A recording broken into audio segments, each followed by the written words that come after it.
We are here to reflect on the choices that will define India's next chapter in aviation. The global aviation sector today stands as a defining inflection point. After navigating one of the most challenging periods in the history, the industry has demonstrated remarkable resilience. Passenger demand has rebounded strongly across the regions. However, this is not a recovery phase, it is a reinvention phase. Across the world, aviation is being reshaped by three powerful forces. First is digital transformation, where artificial intelligence, real-time data, automation are redefining efficiency, safety and passenger experience. Second is the sustainability, where net zero commitments, green airports, sustainable aviation fuels are becoming central to the long-term strategy.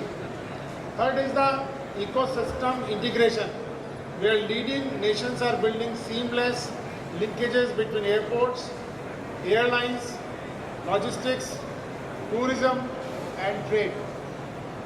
At the same time, recent geopolitical developments have highlighted the sector's vulnerability. The ongoing disruptions in West Asia have led to longer flight routes, increased fuel burns and operational uncertainty.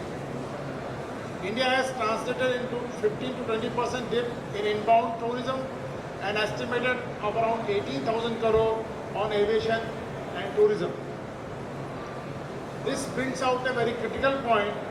Aviation is not just growth, it is about resilience, control and strategic positioning. Against the global backdrop, India stands out as one of the most dynamic aviation markets in the world.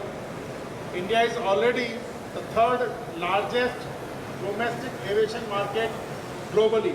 Expo लगा है, आप उपस्थित हैं, क्या संदेश है?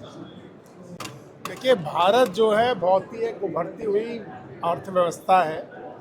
हमारे माननीय प्रधानमंत्री जी ने 2047 तक इसे विकसित भारत बनाने का लक्ष्य रखा है। ये हम सभी देशवासियों के लिए बहुत ही गौरवान्वित करने का विषय है और एयरपोर्ट जो है इसमें एक बहुत ही मुख्य भूमिका अदा करते हैं। किसी भी देश में अगर आप पूछेंगे कितने एयरक्राफ्ट हैं, कितने एयरपोर्ट हैं, आपको मालूम पड़ जाएगा कि वो देश कितना डेवलप्ड है। इसीलिए हमारे प्रयास इस दिशा में जारी हैं। माननीय प्रधानमंत्री जी के बनने के साथ 2014 में केवल 74 एयरपोर्ट थे, 74 थे, जो आज 165 हो गए हैं और हम लोग अथक प्रयास कर रहे हैं कि 2047 तक इसकी संख्या बढ़कर 350 हो जाए। अब ये इतने सारे जब एयरपोर्ट बनेंगे तो उनके लिए एयरक्राफ्ट चाहिए, तो सभी कंपनियों ने करीब करीब 1100 से ऊपर एयरक्राफ्ट के ऑर्डर दिए हुए हैं, जो हर महीने 2-3 एयरक्राफ्ट आते हैं। उससे लोगों को रोज़गार मिलता है। कुछ लोग एयरपोर्ट पे काम करते हैं, कुछ लोग एयरलाइंस में काम करते हैं, कुछ लोग होटल में काम करते हैं, सभी टूरिज्म जगह में, इंडस्ट्री में, मेडिकल फील्ड में, एजुकेशन फील्ड में, हर जगह फ़ायदा मिलता है। इन्वेस्टमेंट होता है, लोगों को रोज़गार मिलता है, देश तरक्की करता है। अब ये सब करने के लिए जो भी इस तरह के चैलेंजेस हैं उनको एक प्लेटफॉर्म पे ला के एक जगह इकट्ठा करके डिस्कस करना चाहिए। इसलिए इस एयरपोर्ट 360 का आयोजन किया गया है। इसमें सभी स्टेक होल्डर्स हैं, एयरलाइंस हैं, एयरपोर्ट ऑपरेटर्स हैं, मैन्युफैक्चरर्स हैं। जो हमारी रिक्वायरमेंट है उसको हम उन्हें बताएं और वो अपना डिज़ाइन करें, डिस्कस करें। जो बेस्ट प्रैक्टिसेस वर्ल्ड की हैं उनको हम अपने यहाँ शामिल करें, जो हमारी बेस्ट प्रैक्टिसेस हैं वो लोग शामिल करें। तो विदेशों से भी बहुत सारे प्रतिनिधि यहाँ पर आए हैं, तो मुझे बहुत खुशी है और हमको सबको इसको इनकरेज करना चाहिए। ज़्यादा से ज़्यादा लोग जुड़ें। इस सेक्टर के बारे में बहुत कम नॉलेज है लोगों को, मालूम पड़े। दूर दूर से, गांव-गांव से हर एक व्यक्ति एविएशन में आए और एविएशन में आके अपना भी भविष्य बनाए, एविएशन को भी ऊपर लेके जाए। ऐसी मेरी शुभकामनाएं। धन्यवाद। हाँ, सर क्या संदेश देंगे? आज एयरपोर्ट 360 का एक्सपो यहाँ पे लगा हुआ है, आप भी उपस्थित हैं।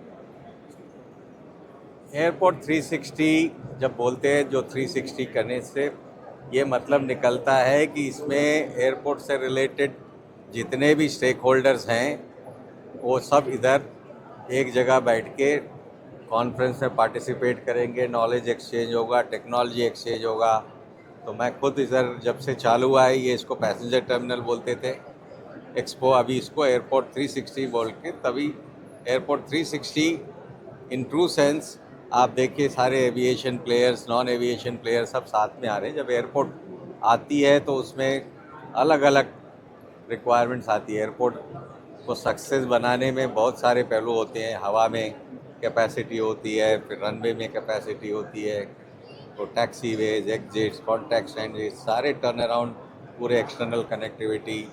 जब भी एयरपोर्ट की बात करते हैं, एयरपोर्ट स्टैंड अलोन नहीं बात होती। एयरलाइंस, एयरपोर्ट ऑपरेटर्स, सारे सर्विस प्रोवाइडर, सारे टेक्नोलॉजी प्रोवाइडर्स सब साथ में एक जगह आके इंडिया में पहली बार इस तरह कॉन्फ्रेंस हो रहा है।